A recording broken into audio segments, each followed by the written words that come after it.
CPIM channel പുറത്തുവിട്ട ഈ ദൃശ്യങ്ങളുടെ പശ്ചാത്തലത്തിലാണ് മുഖ്യമന്ത്രിയുടെ വാഹനത്തിനു നേരെ കല്ലെറിഞ്ഞത് കോൺഗ്രസ് പ്രവർത്തകരാണെന്ന ആരോപണവുമായി CPIM രംഗത്തെത്തിയത്.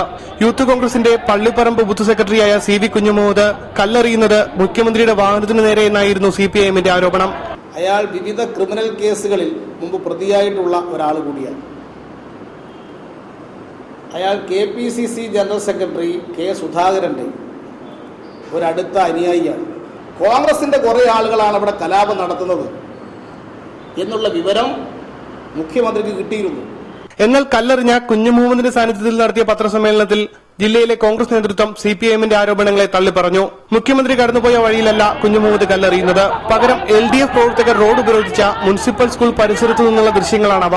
കുഞ്ഞുമുഹമ്മദ് കല്ലെറിയുന്നത് LDF പ്രവർത്തകർക്ക് നേരെയാണെന്നും ജില്ലാ കോൺഗ്രസ് നേതൃത്വം വ്യക്തമാക്കി. ആ കല്ലെറിഞ്ഞത് ആരെയാണ്? കല്ലെറിഞ്ഞത് DYFI റൌഡികളെയാണ്. എന്തിനാ കല്ലെറിഞ്ഞത്? അവരെല്ലാം ചേർന്നുകൊണ്ടാണ് കോൺഗ്രസിന്റെ ഫ്ലക്സ് ബോർഡുകൾ, കോൺഗ്രസിന്റെ തോരണങ്ങൾ, കോൺഗ്രസ് അവിടെ ഒരുക്കിയിരിക്കുന്ന ട്രൈ കളർ ട്യൂബ് ലൈറ്റുകൾ, അതുപോലെ തന്നെ അവിടെ അതിലെ പോയിരുന്ന യൂത്ത് കോൺഗ്രസിന്റെ മുഴപ്പിലങ്ങാട് പ്രദേശത്തെ യൂത്ത് കോൺഗ്രസിന്റെ ഭാരവാഹികളുടെ ബൈക്ക് അടിച്ച് തകർത്ത് ആ കുട്ടികളെ മാരകമായി പരിക്കേൽപ്പിച്ചു. ഈ സംഭവം കണ്ടാണ് കോൺഗ്രസിന്റെ പ്രവർത്തകന്മാർ അവരെ ഓടിക്കുന്നതിന് വേണ്ടി കല്ലെറിഞ്ഞത്. ആ കൂട്ടത്തിൽ കുഞ്ഞുമുഹമ്മദ് ഉണ്ട്. India vision, Kannur.